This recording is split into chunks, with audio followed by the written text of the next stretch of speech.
Por ejemplo, hay unas bacterias que tienen esta forma al microscopio que parecen unas cadenas, ¿cierto?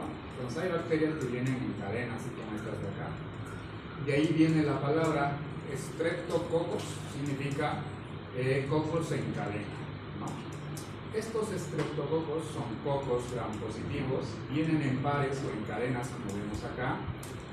Son anaerobios facultativos, no forman esporas, son catalano negativo y son móviles, ¿no? Esta es una clasificación general de los streptococos.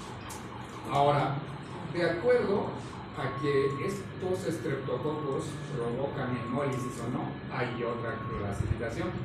Tenemos a los alfa hemolíticos, a los que producen una hemólisis incompleta, es decir, forman un halo verde alrededor de la colonia. Tenemos los beta hemolíticos, los que producen una hemólisis completa, es decir, forman un halo transparente alrededor de la colonia. Y tenemos los gamma hemolíticos, los que no producen hemólisis, ¿no?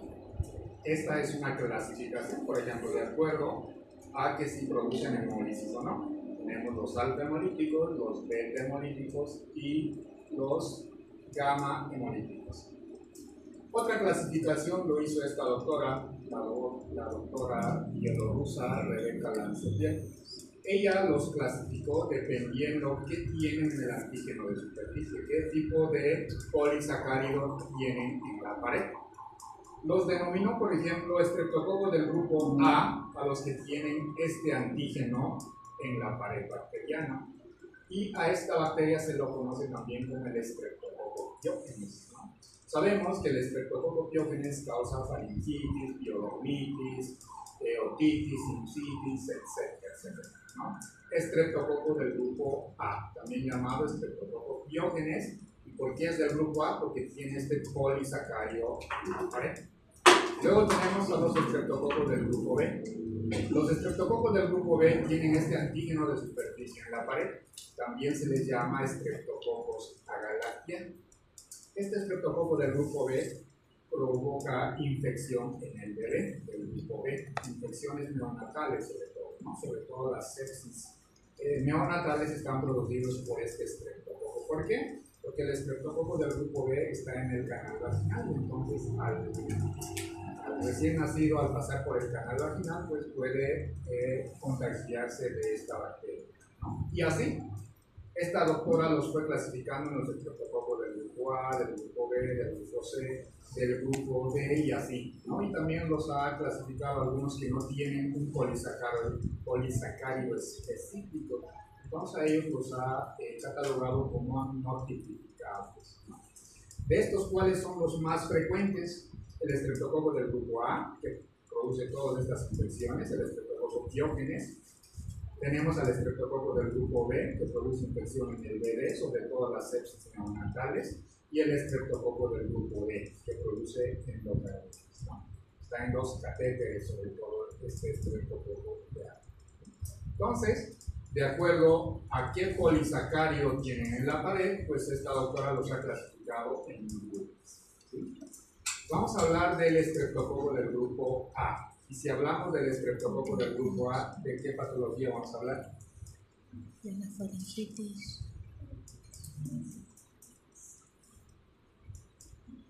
Nada.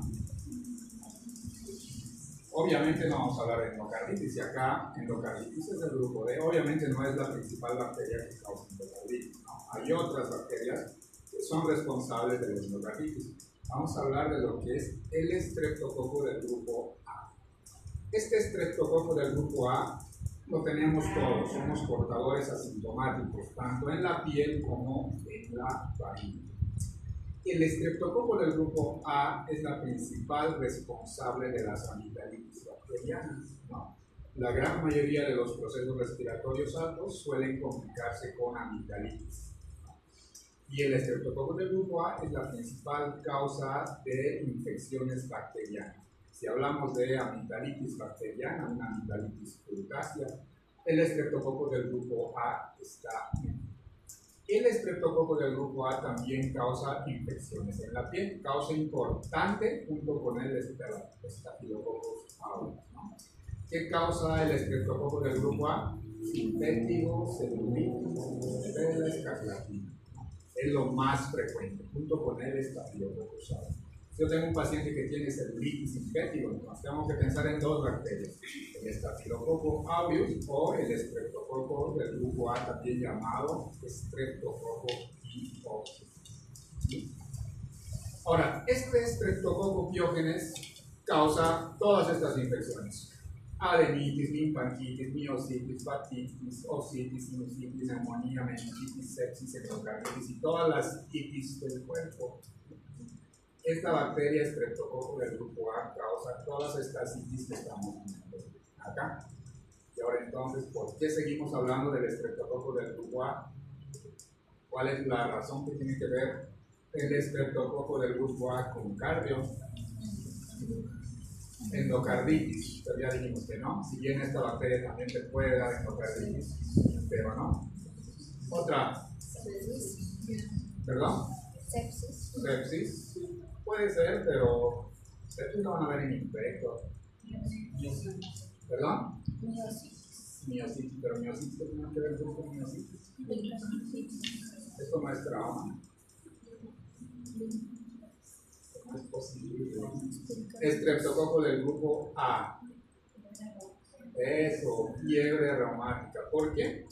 Porque las complicaciones de las infecciones del estreptococo del grupo A, hay dos tipos: complicaciones supurativas y complicaciones no supurativas. Las complicaciones supurativas: el absceso periamigdalino, el absceso retrofaringio y la adenitis cervical. Y dentro de las no supurativas tenemos la escarlatina, la fiebre reumática y la glomerulonefritis postestreptocócica. Esto lo verán en la especialidad. Fiebre reumática es lo que vamos a ver, y la glomerulonefritis postestreptocócica lo verán en nefro. ¿Sí? Entonces, ¿qué vamos a ver hoy? Fiebre reumática. ¿Y qué es una fiebre reumática? Una complicación no supurativa de las infecciones por el estreptococo del grupo A, también llamado estreptococo piógenes. ¿Sí? Entonces, ¿cuál es la etiología de la fiebre reumática? Es una enfermedad postinfecciosa a estreptococo del grupo A en la faringe. ¿Por qué? Porque en el 75% de los pacientes con fiebre reumática se tuvo la evidencia previa de una infección respiratoria alta por esta bacteria. ¿Sí? Ahora, ¿cuál es la edad donde los pacientes más tienen fiebre reumática? Pues la edad va a ser los pacientes que tienen infecciones respiratorias altas por el estreptococo del grupo A, es decir, en pacientes entre los 5 y 15 años, más o menos. No puede ser más antes, pero no puede ser después. Ahora, este concepto es bien importante. Dice: antibióticos para infecciones respiratorias altas por estreptococo del grupo A disminuyeron los casos de fiebre reumática. Para algo tuvo que servir el uso indiscriminado de los antibióticos, ¿no? Porque hoy en día uno está resfriado y ¿qué es lo primero que toma? Antibióticos. Lo primero que se hace pinchar, penicilina. Cuando la gran mayoría de los resfríos hoy en día son virales. Muy pocos de las infecciones respiratorias altas se complican con una infección postestreptocócica. Y una infección o una amigdalitis postestreptocócica es muy evidente, ahorita lo vamos a ver. Pero desde que aparecieron los antibióticos, desde el momento que existe uso indiscriminado de antibióticos, los casos de fiebre reumática han disminuido abismalmente, ¿no? Ahora, dentro de los estreptococos del grupo A hay varios serotipos. Los serotipos más frecuentes son estos de acá. Estos son estreptococos del grupo A, pero son serotipos diferentes. Decíamos también, por ejemplo, que la glomerulonefritis postestreptocócica es una complicación no supurativa de una infección por estreptococo del grupo A, ¿no? Pero fíjense, las estreptococos del grupo A que producen piodermitis no producen fiebre reumática, pero las que producen piodermitis son las que van a producir glomerulonefritis postestreptocócica, ¿sí? Entonces, una infección o una enfermedad postinfecciosa del estreptococo del grupo A nivel de la faringe nos puede dar una complicación llamada fiebre reumática, pero una infección a nivel de la piel, una piodermitis por estreptococo del grupo A. Posterior a ello, los pacientes pueden tener glomerulonefritis post-estreptococo. ¿Sí? No se sabe el mecanismo de por qué cuando tienes al estreptococo del grupo A en la faringe puedes tener una complicación llamada fiebre reumática, y si tienes a la misma bacteria pero en la piel, una complicación puede ser la glomerulonefritis post-estreptococo. Al final, el mecanismo fisiopatológico es el mismo. ¿Sí? Entonces, ¿qué es una fiebre reumática? Es una enfermedad postinfecciosa del estreptococo del grupo A nivel de la faringe. Si yo tengo este mismo estreptococo a nivel de la piel, eso no provoca fiebre reumática. Un estreptococo del grupo A que causa piodermitis, celulitis, a la larga no me va a dar fiebre reumática. Pero si yo tengo esa misma bacteria, pero a nivel de las amígdalas, entonces acá sí voy a tener fiebre reumática. O puedo tener fiebre reumática. Como vamos a ver más adelante, tenemos que tener predisposición a la enfermedad. ¿Sí? ¿Cuál es la fisiopatología de la fiebre reumática? ¿O cuál es la etiología o la etiopatogenia? No existe un mecanismo claro. Se cree que existe un cebamiento antes de la fiebre reumática. Ahorita vamos a ver qué es un cebamiento, ¿no? Decimos siempre que el estreptococo del grupo A es el responsable de la fiebre reumática, pero también el estreptococo del grupo C y el estreptococo del grupo G también pueden provocar cebamiento, y si provocan cebamiento podrían causar fiebre reumática. Existen varios mecanismos por los cuales podríamos explicar por qué los pacientes tienen fiebre reumática. Una es la teoría de la citotoxicidad por la streptolicina o la teoría inmunológica del mimetismo molecular, ¿no? Entre la proteína M y la membrana del carbohidrato A, o el hialuronato capsular con antígeno de superficie. ¿Qué quiere decir esto? Que la bacteria, el estreptococo del grupo A, tiene estas moléculas que son muy similares a algunas moléculas que nosotros tenemos en el cuerpo. ¿En qué lugares? En las válvulas, por ejemplo, ¿no? Entonces, ¿qué hace nuestra respuesta inmunológica? Entonces, en vez de ir a atacar a la bacteria, va y ataca a lugares del cuerpo humano, especialmente a las válvulas, ¿no? ¿A qué válvula? A la válvula mitral y a la válvula aórtica. Obviamente también puede ir y atacar a las articulaciones, al músculo, como vamos a ver más adelante. Por eso existen los criterios para diagnóstico de fiebre reumática, ¿no? Entonces, el mecanismo claro no existe, pero se cree que está dado por estos dos: por la teoría de la citotoxicidad por la streptolicina o por la teoría inmunológica del mimetismo molecular entre la proteína M que tenemos en algunas partes del cuerpo y estas otras estructuras del estreptococo del grupo A. ¿Cómo podríamos explicar? Más o menos así. Para empezar, el huésped tiene que ser susceptible. Cualquiera de nosotros acá podemos ser susceptibles a tener fiebre reumática. Tenemos que tener la susceptibilidad. No todos los que vamos a tener acá una infección por el estreptococo del grupo A vamos a tener fiebre reumática. Entonces, primero tenemos que ser susceptibles, ¿sí? Entonces, en un huésped susceptible, cuando uno tiene una infección por el estreptococo del grupo A, lo que provoca es el cebamiento. Es decir, lo que va a provocar es como una respuesta inmunológica, ¿no? Acelerada, ¿no? Entonces, lo primero, el huésped susceptible. Segundo, una infección por el estreptococo del grupo A, y esto va a provocar un cebamiento inmunológico, ¿no? Y luego vamos a tener una nueva infección, un evento precipitante, nueva infección por el estreptococo del grupo A, portador con factores de virulencia específico. Y esta segunda infección ya nos va a provocar algo que se llama mimetismo molecular. Y el mimetismo molecular lo que nos va a activar son a los linfocitos T y los linfocitos B. Entonces, ¿qué es lo que va a pasar acá?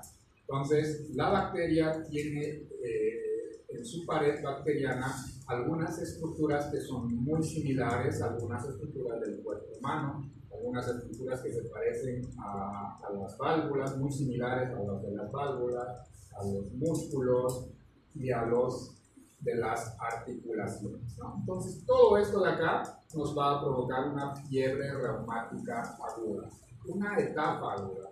Y este paciente que ya tiene predisposición a desarrollar fiebre reumática, cada vez que tenga un nuevo evento con infección o con una infección por el estreptococo del grupo A, pues va a tener inflamación valvular recurrente, es decir, que va a tener episodios recurrentes de fiebre reumática aguda. Mientras más entre en contacto con el estreptococo del grupo A, mayor predisposición a tener cardiopatía reumática. ¿Sí? Entonces, primero, tiene que haber el huésped que es susceptible a desarrollar fiebre reumática. Un primer encuentro entre el cuerpo y el estreptococo del grupo A, y esto va a provocar un cebamiento. Luego vamos a tener un evento precipitante, segunda infección por el estreptococo del grupo A, que ya es portador, y esto nos va a provocar el mimetismo molecular. Es decir, los linfocitos T y B van a reaccionar contra la pared bacteriana del estreptococo del grupo A, pero esta pared bacteriana tiene algunas estructuras que son muy similares en el cuerpo humano, sobre todo la proteína M.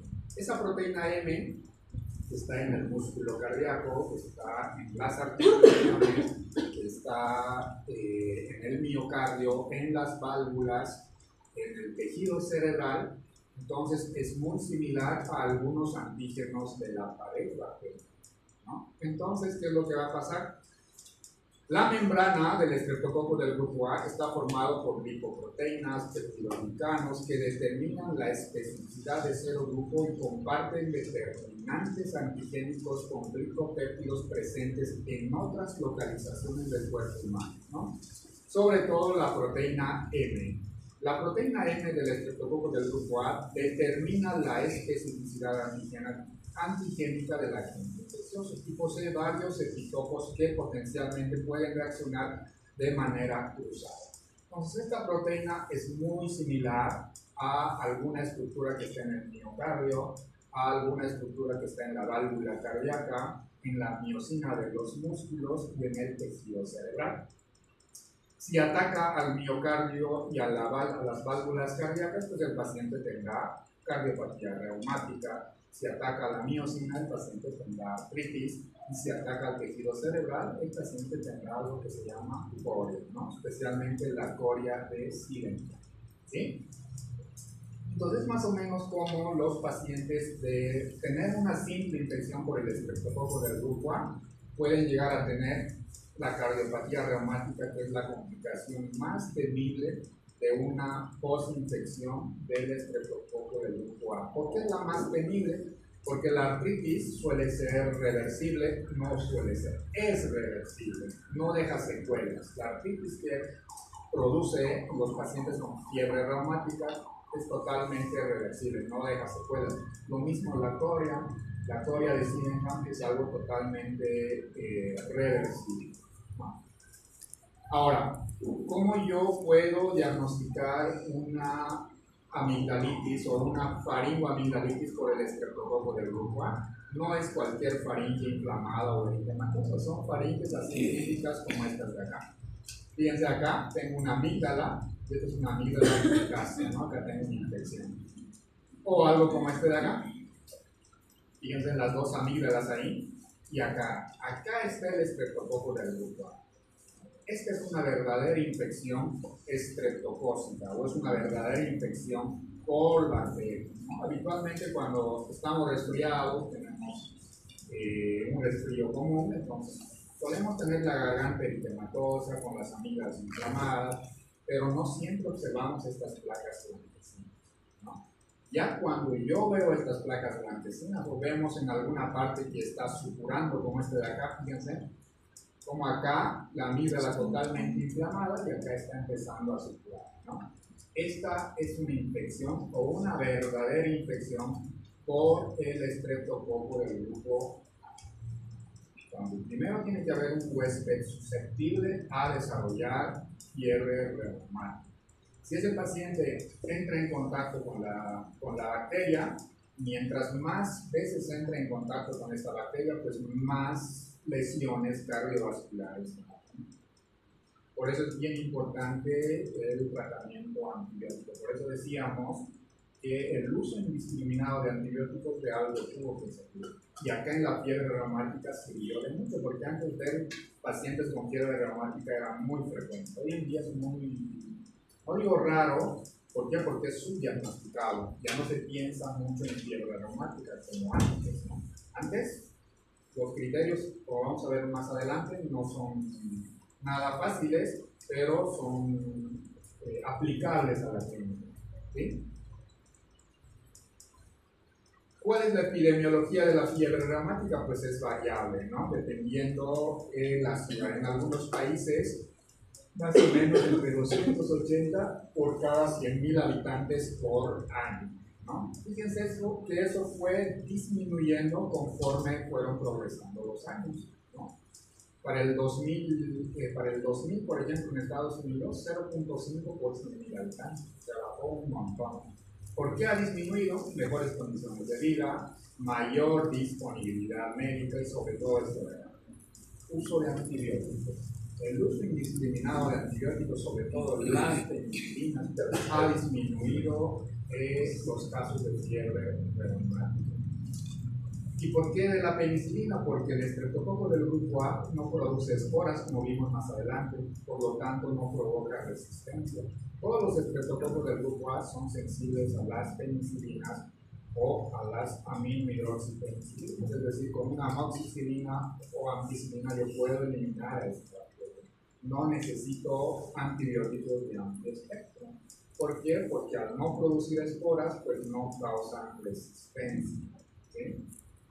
Entonces, gracias a este uso indiscriminado de antibióticos, pues hoy en día tenemos pocos casos de fiebre reumática.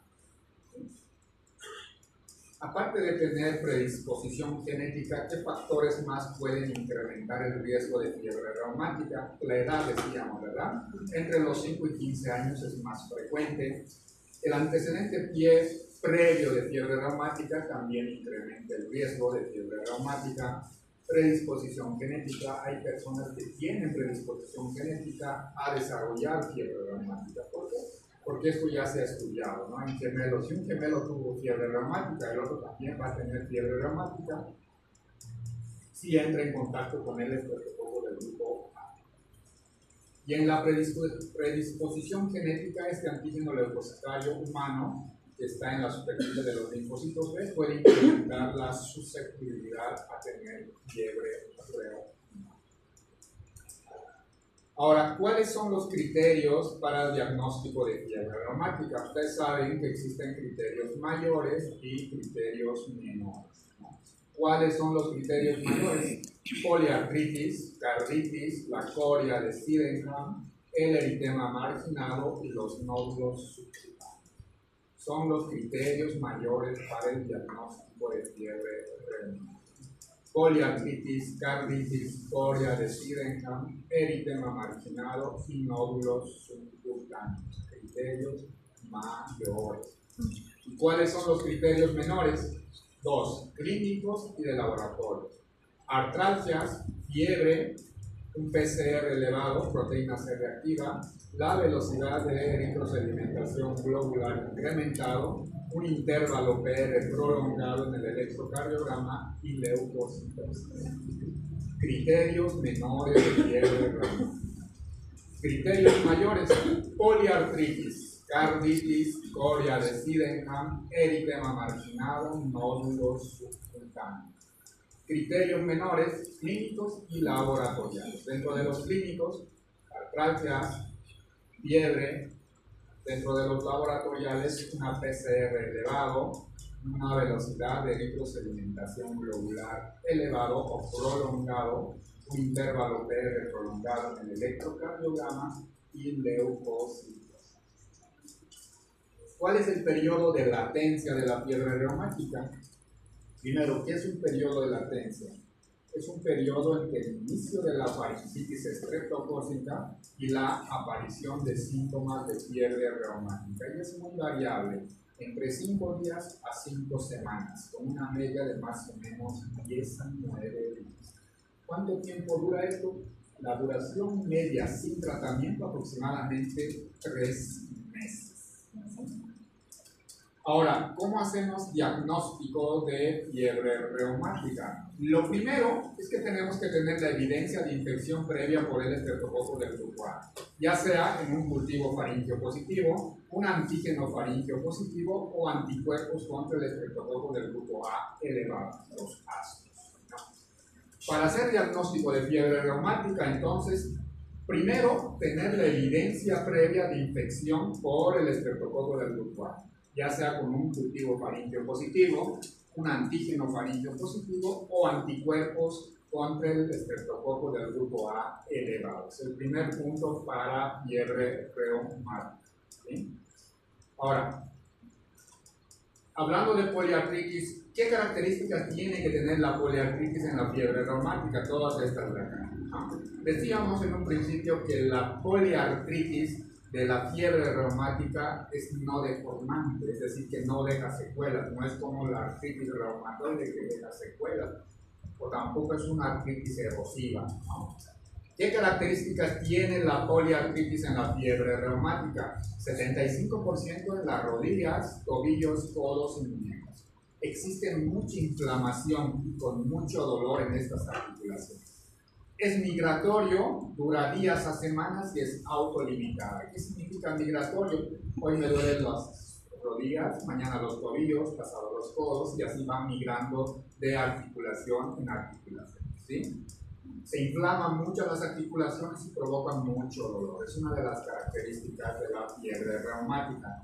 Y algo característico igual que responde muy rápido a la aspirina, ¿no? Yo tengo la clínica de poliartritis. Estoy sospechando fiebre reumática, le doy aspirina y cede muy rápido a la aspirina. Decíamos que es no deformante, ¿no? Es una poliartritis que no deja secuelas. La primera manifestación con frecuencia de la fiebre reumática, que existe una relación inversa con la carditis en cuanto a la gravedad. Si bien la poliartritis es muy frecuente, si yo tengo poliartritis, muy raro o muy poco probable que tenga carditis. Y al revés, yo tengo carditis, el pronóstico es más desfavorable. La duración de la afección de la poliartritis entre 2 a 3 semanas. 2 a 3 semanas es lo que dura la poliartritis en la fiebre reumática con todas estas características, ¿no? Ataca normalmente a grandes articulaciones en un 75%, inflamación con mucho dolor, migratorio, rápida respuesta al ácido acetilsalicílico, a la aspirina, es no deformante y con frecuencia es la primera manifestación de la fiebre reumática. Tiene una relación inversa con carditis en cuanto a la gravedad. Esta es muy frecuente, pero no es muy grave. En cambio, la carditis es poco frecuente, pero es muy grave. ¿Sí?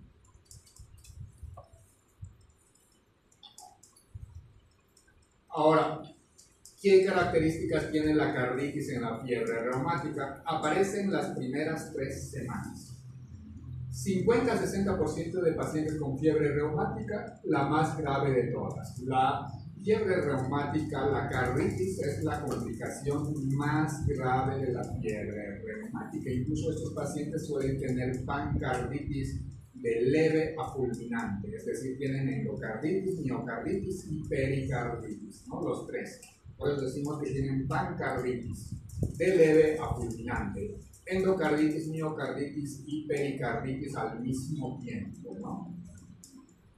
¿Qué válvulas están afectadas en la fiebre reumática? La mitral y la válvula aórtica, sobre todo la válvula mitral, es la afectación más frecuente y habitualmente es aislada, ¿no? Muchas veces la única válvula afectada es la mitral. Y cuando la válvula mitral se afecta, los pacientes suelen tener o estenosis mitral o insuficiencia mitral, o ambos al mismo tiempo, ¿sí? ¿Qué válvula es la más afectada en la fiebre reumática? La válvula mitral. Es la más frecuente y suele ser aislada. Y si está acompañado de afectación de otra válvula, la segunda válvula en afectarse es la aorta. Es muy raro la afectación de las válvulas del lado derecho. Muy raro la afectación de la válvula pulmonar y muy raro la afectación de la válvula tricuspidea. El daño tricuspideo y pulmonar habitualmente suelen ser secundario al daño de las válvulas del corazón izquierdo y no por afectación directa de la fiebre reumática. Entonces, cuando hablamos de fiebre reumática y carditis, recordar que la válvula más afectada es la mitral, seguido de la válvula aórtica. La tricuspidea y la pulmonar rara vez están afectados por la fiebre reumática. Y cuando tienen alguna alteración, habitualmente no es provocado por la fiebre reumática, sino que es secundario al daño de las válvulas del corazón izquierdo. Algunas características de la fiebre reumática en cuanto a la carditis. Y así es como vemos una válvula mitral afectada. Y es esta válvula mitral. La válvula mitral tiene dos válvulas, ¿no? Anterior y posterior. Y así es como se afecta. Esta válvula estenosada. Acá tenemos una válvula mitral toda destruida, ¿no? Así es como encontramos a la válvula mitral. Toda estenosada, toda destruida. Es una válvula que no, fíjense acá, es una válvula que no abre y no cierra, ¿no? Entonces tiene estenosis y tiene insuficiencia. Ahora, si un paciente tiene estenosis de la válvula mitral, ¿qué creen que va a presentar el paciente? Si la sangre de aurícula a ventrículo izquierdo no puede pasar, ¿dónde se va a quedar la sangre? Primero se queda en la aurícula izquierda y secundariamente, ¿dónde se va a quedar? En los pulmones. ¿Y qué van a tener estos pacientes? Edema pulmonar. Suelen tener edema pulmonar, las famosas alas de mariposa, ¿no? Del edema pulmonar. ¿Sí? Entonces, la afectación más grave de la fiebre reumática es la carditis. ¿Qué válvula se encuentra afectada? La válvula mitral, seguido de la válvula aórtica. Las válvulas del corazón derecho muy rara vez están afectadas de manera directa. De manera indirecta, por afectación de las válvulas del corazón izquierdo, también la válvula tricuspidea y pulmonar pueden ser afectadas, pero es muy raro, ¿no? El soplo cardíaco que provoca la fiebre reumática por la estenosis mitral se llama soplo de Carey-Cox, ¿no? Es una característica, es un dato muy descrito en la literatura, pero nosotros ya sabemos que un soplo de estenosis mitral nos va a dar ¿qué tipo de soplo? ¿Sistólico o diastólico? Estenosis mitral.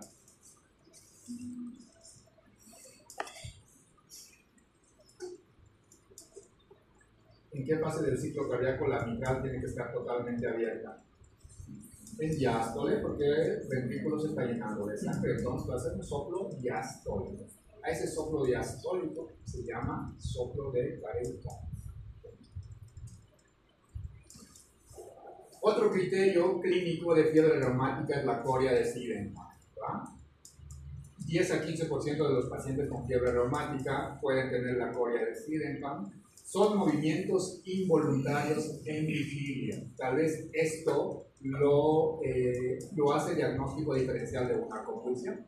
Una convulsión son movimientos involuntarios. Obviamente el paciente no está en vigilia, ¿no? En cambio acá es una coria, movimientos involuntarios en vigilia. ¿Qué suelen tener estos pacientes? Incoordinación. Suele ser bilateral. Si tengo incoordinación de la mano derecha, pues también van a ser de la mano izquierda. Además de tener estos movimientos involuntarios, suelen tener la habilidad emocional y rasgos obsesivos compulsivos. La duración de la afectación, entre 2 a 4 meses. Lo que les decía, generalmente no deja secuelas la coria de Sydenham y se cree que está dado por una hiperactividad dopaminérgica de los ganglios basales. Coria de Sydenham. 10 a 15% de los pacientes con fiebre reumática van a tener coria. ¿Y qué es la coria de Sydenham? Movimientos involuntarios en vigilia, lo que lo hace diagnóstico diferencial de las convulsiones, ¿no? Al final es una incoordinación, suele ser bilateral. Además de tener estos movimientos involuntarios, suelen tener la habilidad emocional de estos pacientes y tener rasgos obsesivos compulsivos. Y se cree que está dado por la hiperactividad dopaminérgica de los ganglios basales. Otros criterios mayores, el eritema marginado en un 3%. Estos son criterios del tejido subcutáneo. Eritema marginado y los nódulos subcutáneos de Meininger. ¿Qué características tiene el eritema marginado? Son lesiones maculares, eritematosas, certiginosas, centro pálido y no pruriginosas. Y esto es bien importante. Ataca tronco y extremidades, pero nunca en la cara. ¿Sí? Eritema marginado, 3%, ataca tronco y extremidades, no en cara. Son no pruriginosas y son lesiones maculares, eritematosas, certiginosas con centro pálido. Ahorita lo vamos a ver en algunas fotos. ¿Sí? Y los nódulos subcutáneos de Meininger es muy raro, menos del 1% de los pacientes con fiebre reumática lo tienen, pero se relaciona mucho con la carditis. Si los pacientes tienen nódulos subcutáneos, van a tener carditis grave. Son nódulos firmes de más o menos 1 centímetro y se encuentran en la superficie extensora de los tendones, cerca de las prominencias óseas. ¿Cómo vemos un eritema marginado en el contexto de fiebre reumática y cómo vemos los nódulos subcutáneos? Así. Eritema marginado, tronco y extremidades, pero nunca en cara, ¿no? Eritematosas, certiginosas con centro pálido. Tronco y extremidades, nunca en cara. O algo como estos de acá. Eritema marginado de la fiebre reumática. Eritema marginado de la fiebre reumática. Obviamente estos tienen diagnósticos diferenciales, ¿no? Por ejemplo, este que puede ser, no es un eritema marginado. Psoriasis, otro. Una pitiriasis también, ¿no? Psoriasis, pitiriasis. ¿Sí? Así también se ve el eritema marginado de la fiebre reumática. En tronco, extremidades, pero nunca en cara. Y también esto se asemeja mucho a la urticaria, ¿no? Así vienen los pacientes con urticaria o así, ¿no? Pero estos atacan la cara más la urticaria. En cambio, el eritema marginado, tronco y extremidades, nunca en cara. ¿Sí? Los nódulos subcutáneos de Meininger. Como este de acá, o este de acá que es más evidente. Si un paciente en el contexto de fiebre reumática tiene este nódulo, entonces la afectación cardiovascular, carditis grave, es más frecuente, ¿no? Si encontramos estos nódulos, es más probable que el paciente tenga una carditis grave, ¿no? Nódulos subcutáneos de Meininger. ¿Sí? ¿Cómo toda esta sintomatología se presenta en el tiempo? En los primeros meses, lo primero que aparece, decimos, es la poliartritis, ¿no? Seguido de la carditis. El eritema marginado también aparece en los primeros meses, aunque puede estar presente en el resto de la enfermedad. La coria de Sydenham entre el primer mes y el cuarto mes suele aparecer, aunque no significa que después no vayan a tener coria de Sydenham estos pacientes. Y los nódulos subcutáneos entre el mes y el quinto mes. Si tenemos nódulos subcutáneos, el paciente va a tener carditis grave.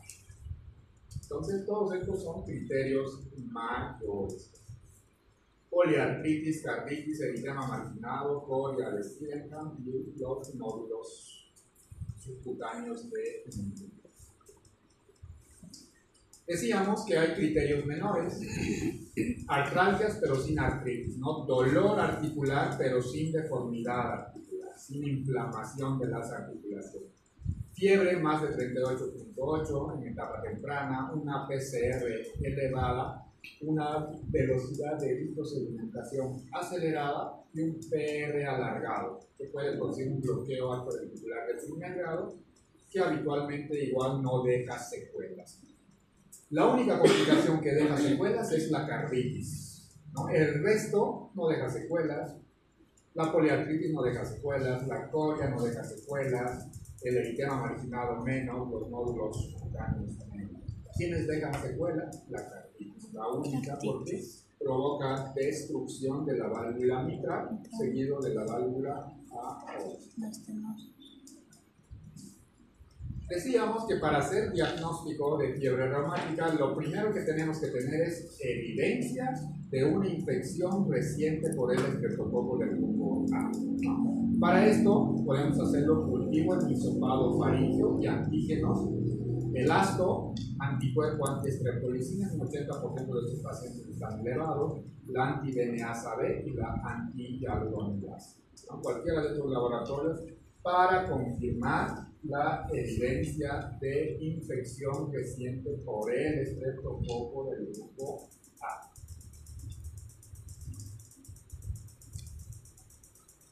¿Cómo hacemos diagnóstico de fiebre reumática? Cuando tengo dos criterios mayores, más un menor, más evidencia de infección por el estreptococo del grupo A. Diagnóstico de fiebre reumática. O cuando tengo un mayor, dos menores, más evidencia de infección por el estreptococo del grupo A. O cuando tengo coria o carditis indolente que no requiere evidencia de infección por el estreptococo del grupo A. Si observamos un paciente que tiene coria, entonces, por sí solo puede ser diagnóstico. O la carditis, ¿no? Afectación de la válvula mitral, por sí solo puede ser diagnóstico, incluso sin evidencia de una infección por el estreptococo del grupo A. Episodio recurrente más un mayor o varios menores más evidencia de infección. ¿No? Con esto hacemos diagnóstico diferencial de fiebre reumática. ¿Podemos hacer diagnóstico definitivo con anatomía patológica? Sí, de cualquier parte de los lugares afectados, por ejemplo del corazón. Ahí los patólogos que encuentran esto de acá que se llaman cuerpos de Aschoff. Cuerpos de Aschoff. ¿Qué son los cuerpos de Aschoff? Cuando vemos estas células, que son macrófagos activados con abundante citoplasma y núcleo oval, ¿no? Cuando vemos estos nódulos o cuerpos de Aschoff en la anatomía patológica, entonces es diagnóstico definitivo de fiebre reumática.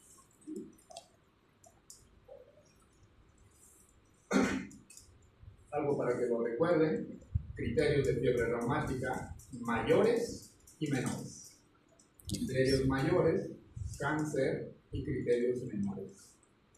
Aunque el diagnóstico definitivo no los da anatomía patológica, ¿no? Con los cuerpos de Aschoff, que son un conglomerado de células de Aschoff.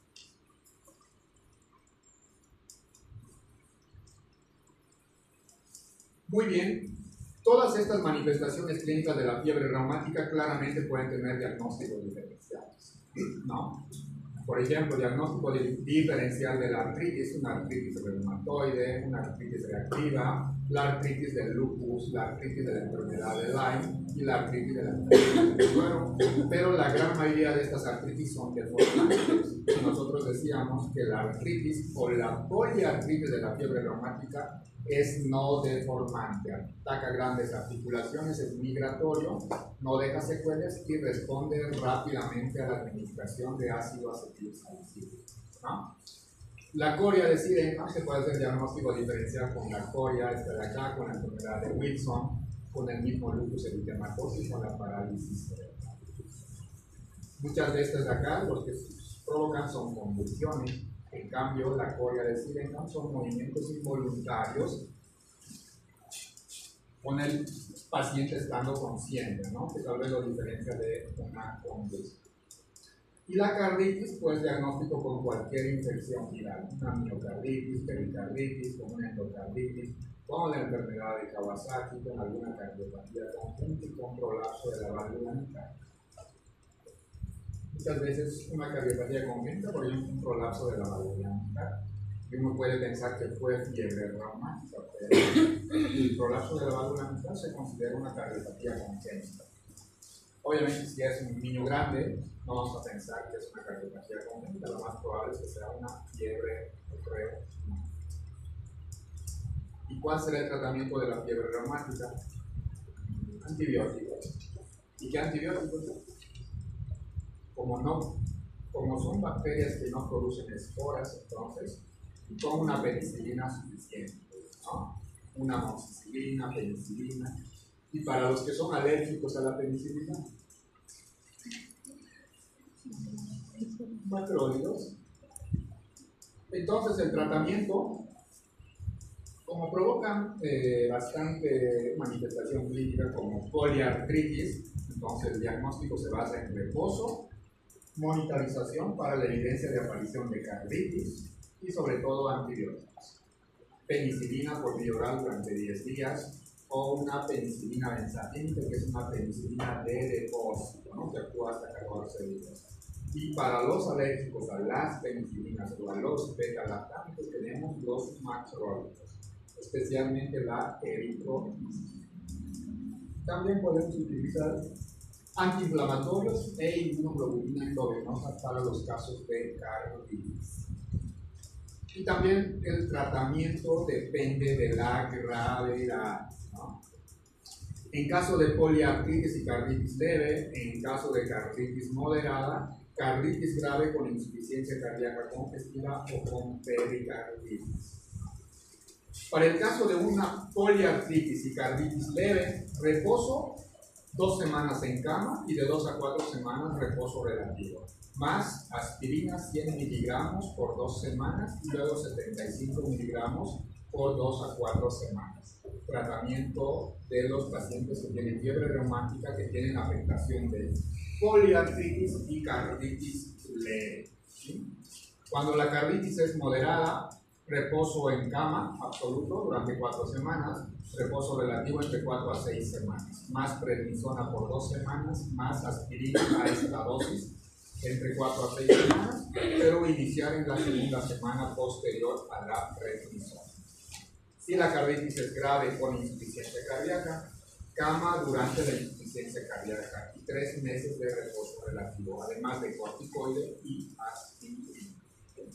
El tratamiento de la fiebre reumática.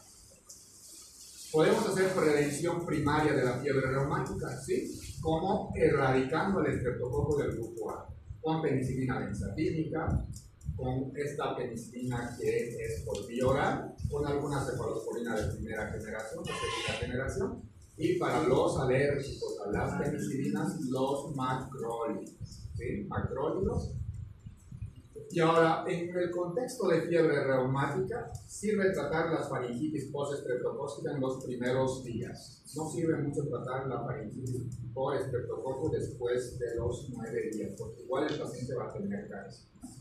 Si vamos a tratar a la amigdalitis por estreptococo del grupo A, tiene que ser antes de los 9 días. Y además podemos hacer prevención de fiebre reumática, ¿no?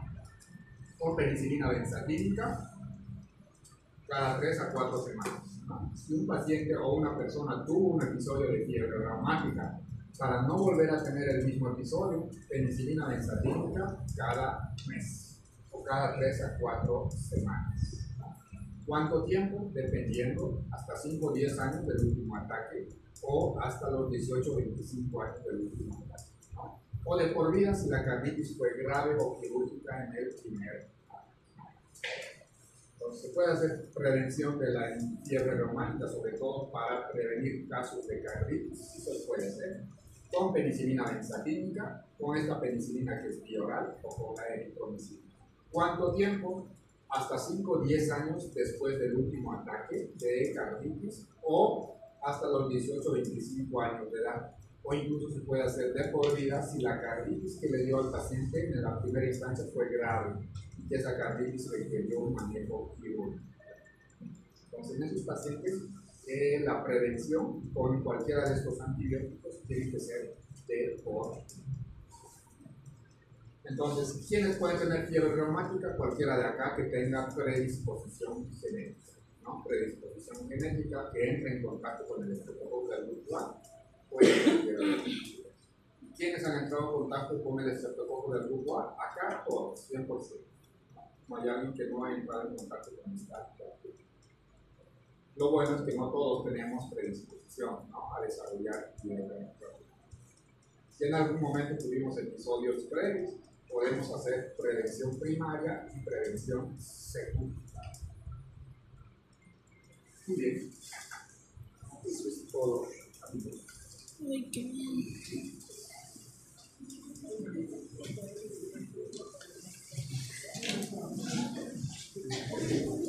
¿Alguna duda, alguna pregunta?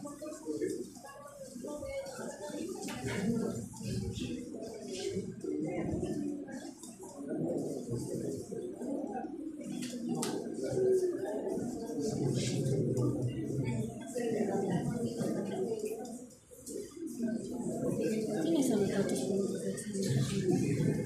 qué? ¿De qué materia o qué? ¿Las puertas? ¿Las palabras? Ya no hay. Creo que voy a explicar algo.